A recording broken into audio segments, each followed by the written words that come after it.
Hello guys, आप लोग का स्वागत है आपके अपने यूट्यूब चैनल टॉपर सेंट पर। तो आपको आज जो है यूपी बीएड के प्रीवियस ईयर पेपर जो है वो आज से सॉल्व होंगे। डेली आपको वहाँ पर प्रीवियस ईयर पेपर मिलेंगे, चाहे वो हिंदी का हो, चाहे वो जीके का हो, चाहे वो रीजनिंग का हो, तो सारे आपको मिलेंगे। तो सबसे पहले तो जो नए हो चैनल पर वो जल्दी सब्सक्राइब कर लीजिए, क्योंकि प्रैक्टिस पेपर से बहुत ज़्यादा क्वेश्चन एग्जाम में आते हैं। तो हम लोग देर नहीं करेंगे। टोटल हम लोग के पास आज 40 क्वेश्चन है और इन 40 क्वेश्चन को जल्दी से जल्दी सॉल्व करने की हम लोग कोशिश करेंगे।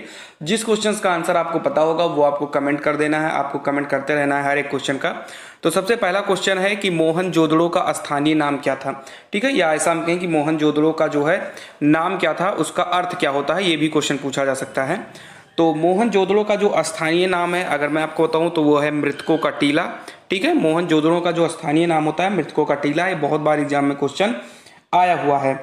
चलिए, और अगर हम बात करें ये कहाँ पर स्थित है मोहनजोदड़ो, तो ये पाकिस्तान में स्थित है। आप ये भी जानते हुए चलिए, देखो जितने क्वेश्चन हैं वो तो ठीक हैं, बाकी इसके अलावा भी हम लोग बहुत सारे क्वेश्चन जो हैं वो डिस्कस करने वाले हैं। यानी जो भी उससे संबंधित क्वेश्चन मिलते हैं उस टॉपिक से, वो सारे क्वेश्चन हम लोग यहाँ पर करेंगे।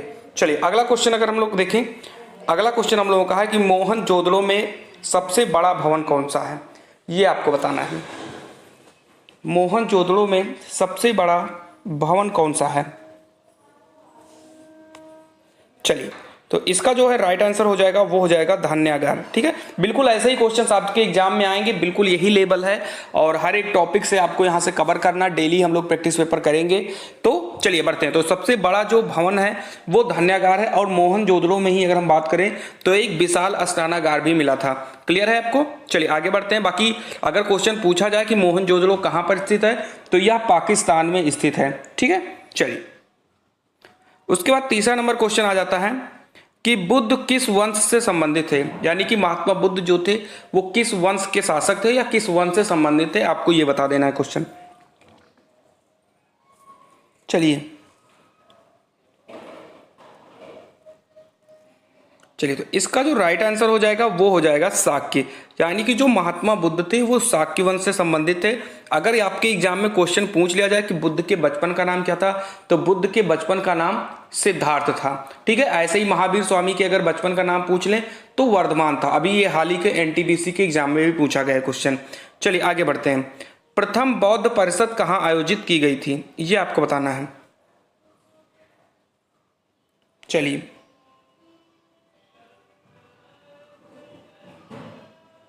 इसका अगर हम राइट आंसर की बात करते हैं तो इसका राइट आंसर हो जाएगा राजगृह।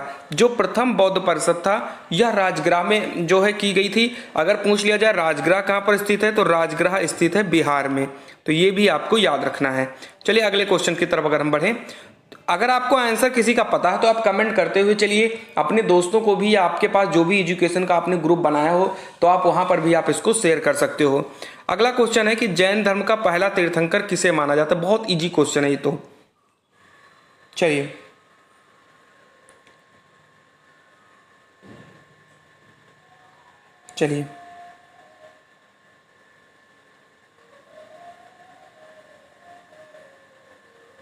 तो इसका राइट आंसर हो जाएगा, मुझे पता है कि आपको क्लियर हो गया होगा, ऋषभदेव। जैन धर्म के जो पहले तीन तीर्थंकर थे वो ऋषभदेव थे। ठीक है, अगर हम बात करें तो ये अग्रसेन के पुत्र थे। चलिए आगे बढ़ते हैं हम लोग। वर्धमान महावीर ने परिनिर्वाण कहाँ प्राप्त किया था, ये भी आपको बताना है। चलिए, तो इसका राइट आंसर हो जाएगा पावा। जो वर्धमान महावीर थे इनका अगर हम बात करें तो इनका जो महापरिनिर्वाण की अगर हम बात करें या परिनिर्वाण की बात करें, ये पावा में हुआ था। लेकिन अगर वहीं पर गौतम बुद्ध के बारे में कहा जाएगा तो गौतम बुद्ध का जो परिनिर्वाण था या महापरिनिर्वाण था वो गोरखपुर के कुशीनगर में हुआ था। तो दोनों लोगों को याद रखिएगा। यहां से एक क्वेश्चन आएगा इनके बचपन का नाम, तो इनके बचपन का नाम वर्धमान था, और अगर बात करें बुद्ध के बचपन का नाम तो वो सिद्धार्थ था। तो यहां तक उम्मीद है कि आपका क्लियर हो गया होगा। अब बात करते हैं क्वेश्चन नंबर 7 की। कलिंग युद्ध के बाद निम्न में से किसने महाराज अशोक के रूपांतरण को दर्ज किया है, यह भी काफी इंपॉर्टेंट था। चलिए, तो ये क्वेश्चन शायद मुझे लग रहा है कि आपको नहीं पता होगा। अच्छा क्वेश्चन है ये, लेकिन प्रीवियस ईयर में आया हुआ क्वेश्चन है, तो आप इसको अच्छे से याद रखिएगा। तो रॉक एडिक्ट 13 जो थे ये कलिंग युद्ध के बाद अशोक के रूपांतरण को दर्ज किया था। तो ये क्वेश्चन आपके लिए इंपॉर्टेंट है, तो आप इसको कहीं पर लिख सकते हो या स्क्रीनशॉट ले सकते हो आप इसका। चलिए अगला क्वेश्चन जो सबसे ज्यादा एग्जाम में पूछा जाता है कि कलिंग युद्ध किस वर्ष में हुआ था, ये आपको बताना है। चलिए तो यहां पर आपको अच्छे से याद रखना है, जो कलिंग युद्ध हुआ था वो 261 बीसी में हुआ था। और अगर हम बात करें कि कलिंग जो है आज कहां पर स्थित है, तो कलिंग का जो आज का नाम है वो उड़ीसा है। अगर ये बात किया जाए, और बहुत कम जगहों पर आपको मिलता है कि कलिंग का युद्ध किनके किनके बीच में हुआ था, तो हम अगर आपको बताएं तो कलिंग का जो युद्ध हुआ था ये अशोक, आप सभी को पता होगा कि अशोक के बीच में होता, लेकिन इनके साथ जिसका युद्ध हुआ था वो थे चैत्र राज, यानी कलिंग के जो राजा थे उनका नाम था चैत्र राज। आप लिख सकते हो कहीं पर अशोक के बीच में और कलिंग के राजा चैत्र राज के बीच में 261 ईसा पूर्व में ये युद्ध हुआ था। क्वेश्चन नंबर 9, निम्न में से किनके सिक्के संगीत के प्रति उनका प्रेम दर्शाते हैं? ये भी काफी इंपॉर्टेंट क्वेश्चन है, कई बार एग्जाम में पूछा गया है। जितने भी क्वेश्चन हैं वो प्रीवियस ईयर में आए हुए क्वेश्चन है, अगर आपको आंसर पता है तो आप कमेंट करते हुए जाइए। चलिए तो इसका राइट आंसर हो जाएगा गुप्तों के। ठीक है, निम्न में से किसके सिक्के संगीत के प्रति उनका प्रेम दर्शाते हैं? तो एक ही वंश है और उसका नाम है गुप्त। गुप्त वंश के अगर हम संस्थापक की बात करें, गुप्त वंश से बहुत सारे क्वेश्चन एग्जाम में बनते हैं, तो गुप्त वंश के संस्थापक जो है श्रीगुप्त हैं, लेकिन वास्तविक संस्थापक जो है वो चंद्रगुप्त प्रथम को माना जाता है। चलिए आगे बढ़ते हैं।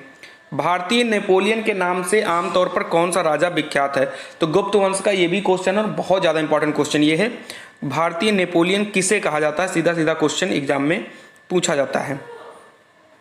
चलिए तो इसका राइट आंसर हो जाएगा समुद्रगुप्त। तो भारतीय नेपोलियन जो है वो समुद्रगुप्त को कहा जाता है। चलिए बहुत अच्छा, आगे बढ़ते हैं हम लोग। मिहिर भोज राजपूतों के कुछ कुल से संबंधित है। ठीक है, अभी हम लोगों ने देखा कि बुद्ध जो है किससे संबंधित थे, तो शाक्य वंश से संबंधित थे। अगला क्वेश्चन पूछा गया कि मिहिर भोज जो है ये किस वंश से संबंधित है, आपको बताना है। तो इसका बहुत ही अच्छा सा आंसर है और बहुत बार ये क्वेश्चन पूछा गया है। तो मिहिर भोज जो है ये प्रतिहार वंश के जो हैं संस्थापक हैं। चलिए बहुत अच्छा, बढ़ते हैं हम लोग अपने अगले क्वेश्चन की तरफ। क्वेश्चन नंबर 12, प्रतिहार वंश का महानतम राजा कौन था? यह भी काफी इंपॉर्टेंट क्वेश्चन है, इसको थोड़ा सही कर लीजिएगा। प्रतिहार वंश का महानतम शासक कौन था, ये आपको बताना है।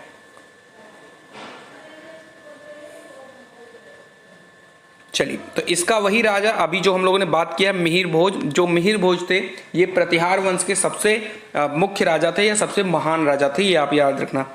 गीत गोविंद के रचयिता कौन है? सबसे ज्यादा इंपॉर्टेंट क्वेश्चन है, बहुत बार एग्जाम में पूछा गया है। आप बिल्कुल घबराइए नहीं, आपको डेली एक प्रैक्टिस पेपर जरूर मिलेगा जीके जीएस का, आपको बिल्कुल नहीं घबराना है। हिंदी की भी प्रैक्टिस पेपर आपको मिलेगी। चलिए तो ये जयदेव हो जाएंगे। गीत गोविंद की जो रचयिता हैं जयदेव हैं और आपने इनको पहले भी पढ़ा होगा, काफी इंपॉर्टेंट क्वेश्चन है ये। उसके बाद बढ़ते हैं हम लोग क्वेश्चन नंबर 14 की तरफ। पुराना किला किसने बनवाया है? ये भी इंपॉर्टेंट है।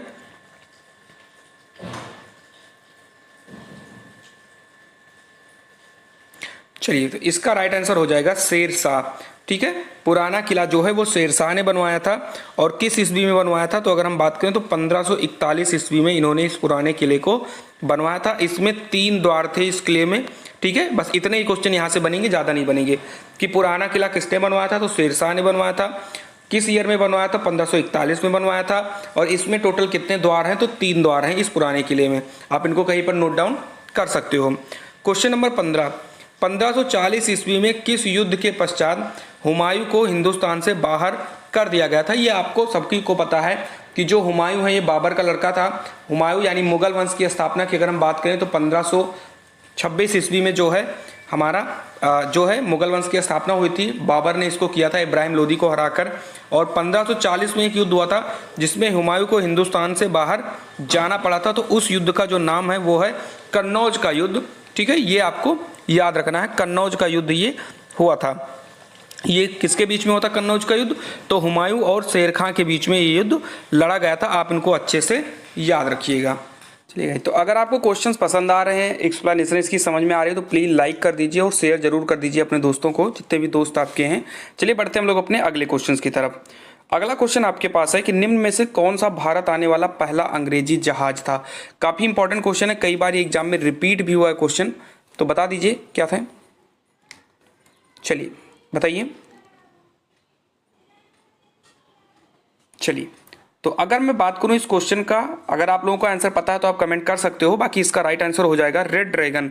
मैं ज़्यादा समय इसलिए नहीं देता हूं ताकि जो है ज़्यादा लंबी वीडियो ना बने और आपको इंपॉर्टेंट क्वेश्चन एक्सप्लेनेशन के साथ आपको मिल जाए। तो रेड ड्रैगन है। अगर ईयर की बात करें तो 1608 ईस्वी में यह सूरत आया था, ये पहुंचा था, यानी अंग्रेजी का पहला जहाज था जिसका नाम रेड ड्रैगन था, याद रखना है आपको, और 1608 ईस्वी में आया था, सूरत पहुंचा था ये सबसे पहले।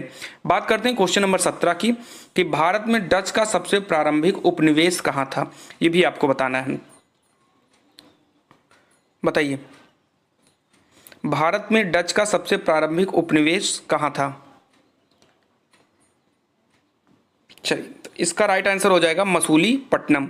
भारत में जो डच का सबसे प्रारंभिक उपनिवेश था वो मसूलीपट्टनम था। चलिए आगे बढ़ते हैं हम लोग। जहां पर एक्सप्लेन करने की जरूरत होगी वहां कर दूंगा, जहां नहीं करने की जरूरत होगी वहां बिल्कुल नहीं करूंगा। रविन्द्रनाथ टैगोर द्वारा लिखित गीत जनगण मन सर्वप्रथम जनवरी 1912 ईस्वी में किस नाम से प्रकाशित हुआ था? चलिए बताइए, राष्ट्र जागृति, तत्वबोधिनी या भारत भाग्य विधाता? बताइए।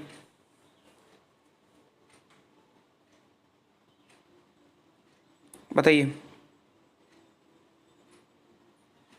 तो आपको यहाँ पे दो तीन चीज़ें याद रखनी है कि जनगण मन जो है किसके द्वारा लिखित है? तो रविन्द्रनाथ टैगोर जी के द्वारा लिखित है। किस ईयर में यह प्रकाशित हुआ था?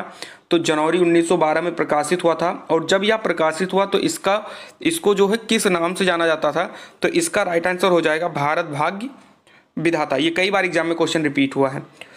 चलिए, रविन्द्रनाथ टैगोर की गीतांजलि जो है किसका संग्रह है, ये आपको बताना है। उपन्यास, नाटकों, कविताओं या छोटी कहानियां? चलिए बताइए सभी लोग। रविन्द्रनाथ टैगोर जी की जो गीतांजलि है ये किसका संग्रह है? तो जाहिर सी बात है ये जो है ये नाटकों का संग्रह है। ठीक है, चलिए आगे बढ़ते हैं हम लोग। टेलीग्राफ लाइन सर्वप्रथम कहां से कहां तक बिछाई गई थी? बताइए।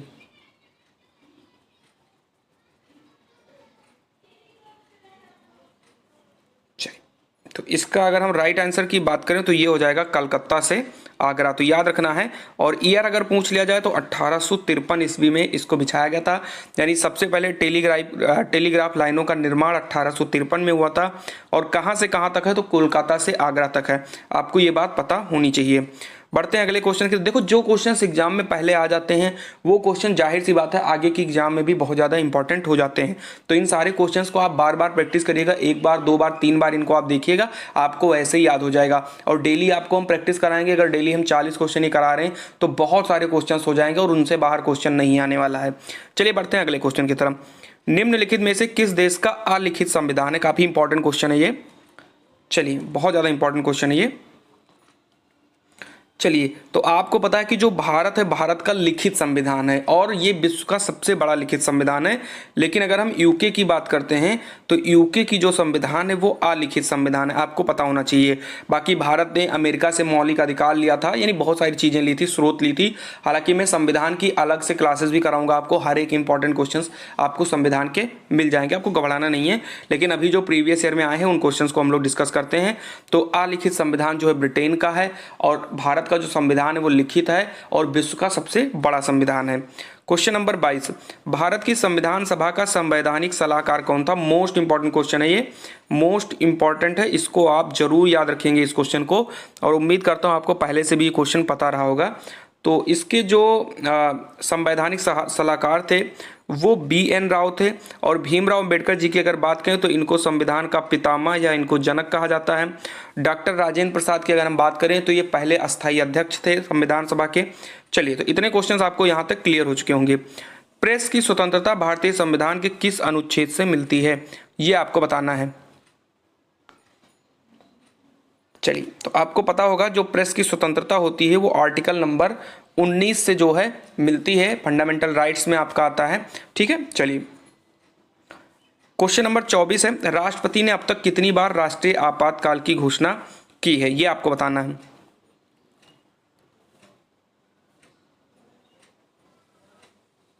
चलिए, तो आपको पता है कि जो राष्ट्रपति होते हैं वो 3 प्रकार के आपातकाल लगाते हैं। एक तो राष्ट्रपति शासन हो जाता है, एक राष्ट्रीय आपातकाल हो जाता है और एक आपका वित्तीय आपातकाल हो जाता है। अगर हम बात करें तो राष्ट्रपति शासन जो है 352 आर्टिकल में है। राष्ट्रीय आपातकाल 356 में है और वित्तीय आपातकाल हमारा जो है वो 360 आर्टिकल में है। अगर वित्तीय आपातकाल की हम बात करें तो अभी वो एक भी बार लागू नहीं किया गया है, लेकिन वहीं मैं अगर राष्ट्रीय आपातकाल की बात करता हूँ तो वो 3 बार लगाया जा चुका है। मैं इन तीनों के ईयर भी लिख देता हूँ। 1962 में जब भारत और पाकिस्तान का युद्ध हुआ था तो पहली बार लगा था। उसके बाद में 1971 में लगा था जब भारत और चाइना का युद्ध हुआ था, अगर आपको बता दें तो। और तीसरी बार लगा था 1975 ईस्वी में, ये आंतरिक अशांति के कारण हुआ था, इंदिरा गांधी जी ने इसको लगवाया था। तो ये बात आपको याद रखनी है।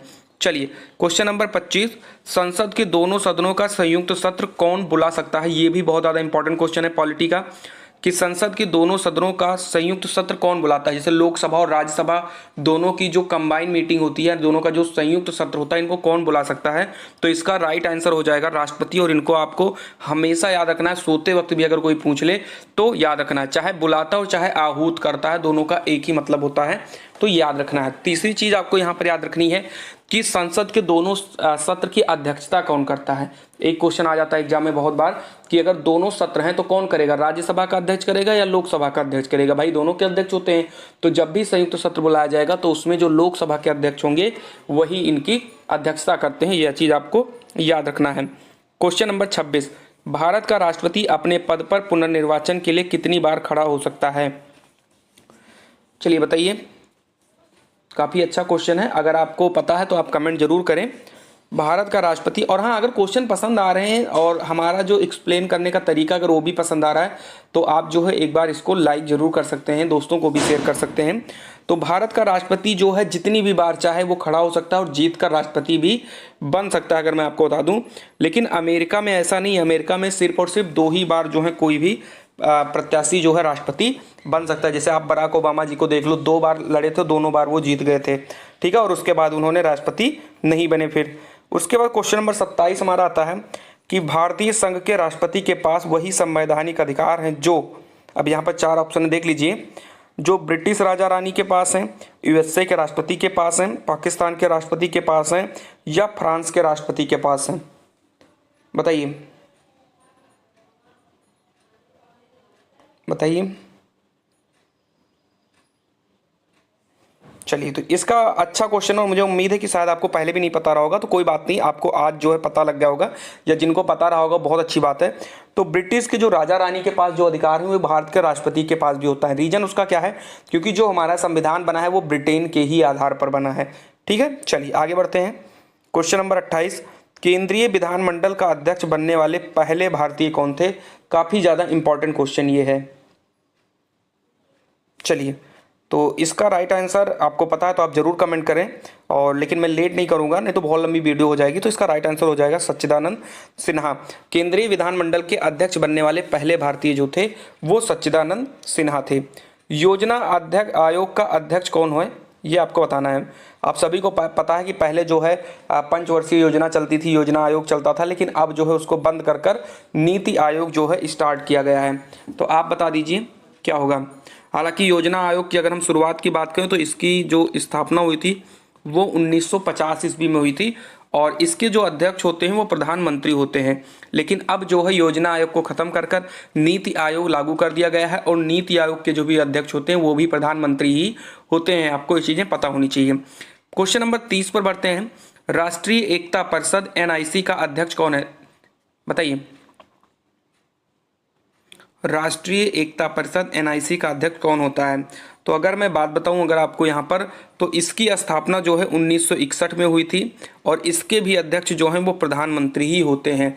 तो आपको याद रखना है हर एक चीज़, और लिखते हुए चलोगे तो ज़्यादा अच्छा है। अगर आप अपने हाथ का अगर नोट्स वगैरह बनाते हो MCQ का तो बहुत अच्छी बात है, क्योंकि आप जो है हर एक पॉइंट अच्छे से क्लियर कर सकते हैं। उसके बाद क्वेश्चन नंबर 31, किस राज्य का नाम हाल ही में परिवर्तित किया गया है? बताइए। चलिए,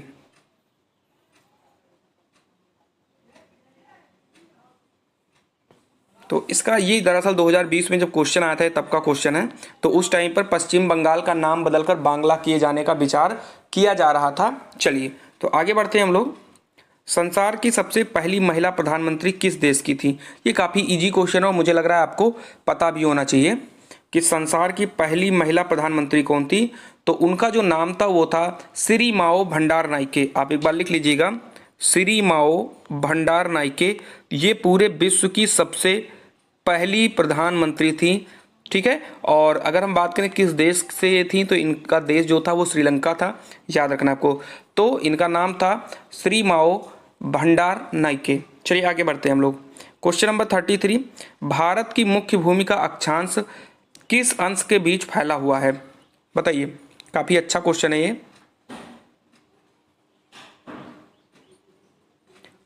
बहुत बढ़िया। तो इसका जो राइट आंसर हो जाएगा वो हो जाएगा 8 डिग्री 4 मिनट उत्तर और 37 डिग्री 6 मिनट उत्तर तक जो इसका मुख्य भाग है वो फैला हुआ है। चलिए आगे बढ़ते हैं। क्षेत्रफल की दृष्टि से भारत संसार का सबसे बड़ा देश है, यानी किस नंबर में आता है क्षेत्रफल की दृष्टि में, आपको बताना है। चलिए, तो इसका राइट आंसर हो जाएगा 7वां, यानी क्षेत्रफल की दृष्टि से जो भारत है वो 7वें नंबर पर है। लेकिन अगर वहीं हम लोग बात करें किसमें, जनसंख्या की दृष्टि में, तो ये दूसरे नंबर पर है।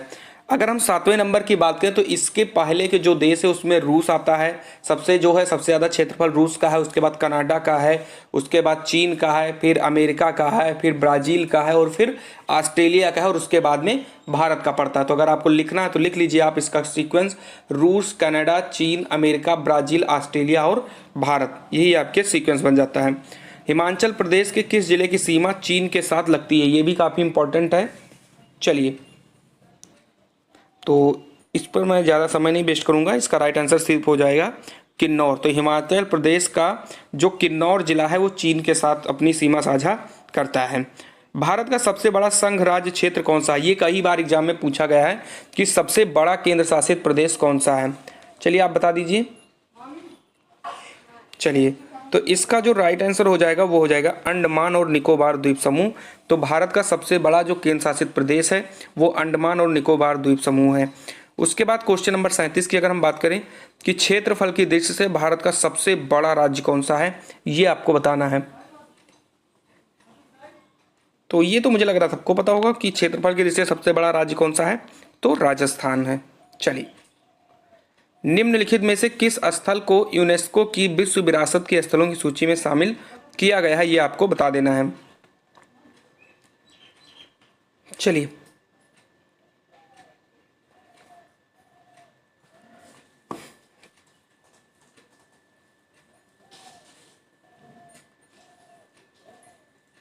बहुत बढ़िया। तो अगर मैं इसकी बात करूं तो इसका राइट आंसर हो जाएगा सुंदरबन नेशनल पार्क। ये आपको हम बताएं तो ये विश्व विरासत की, यूनेस्को की विश्व विरासत स्थलों में शामिल है। चिल्का झील की अगर हम बात करें तो ये आपका उड़ीसा में स्थित है, आपको इसके बारे में पता ही होगा। नागिन जो है ये आपका स्थित है जम्मू कश्मीर में। उसके बाद बात करते हैं गाडविन ऑस्टिन है एक, आपको पता है दर्रा है, शिखर है, टेलीस्कोप, आविष्कारक है या भूवैज्ञानिक है। चलिए बताइए, बहुत बढ़िया।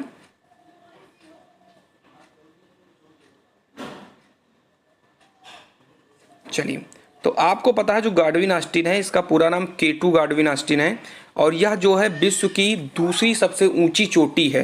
यानी क्या है, ये शिखर है यानी चोटी है विश्व की। आप सभी को पता है कि विश्व की सबसे ऊंची चोटी जो है वो माउंट एवरेस्ट की है, जिसकी ऊंचाई 8,848 मीटर है। ठीक है, ये नेपाल में स्थित है। और वहीं पर अगर हम बात करें केटू गाडविन ऑस्टिन की, तो ये जो है दूसरी सबसे ऊँची चोटी है और यह पीओके में स्थित है। चलिए बढ़ते हैं लास्ट क्वेश्चन की तरफ। भारत में सबसे ऊंची चोटी कौन सी है, ये काफी इंपॉर्टेंट क्वेश्चन है, बताइए।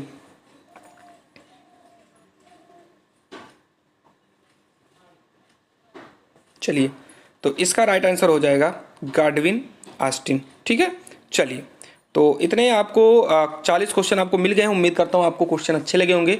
तो अगर आपको क्वेश्चन अच्छे लगे होंगे तो प्लीज़ लाइक करना, और चैनल पर अगर नए हो तो कहने की बात नहीं, आपको सब्सक्राइब तो करना ही करना है, क्योंकि हम लोग डेली यहाँ पर प्रैक्टिस पेपर सॉल्व करने वाले हैं। तो मिलते हैं किसी अगली वीडियो में किसी अच्छी अपडेट के साथ और साथ में क्लास को लेकर। तो सब्सक्राइब कर लीजिए तब तक।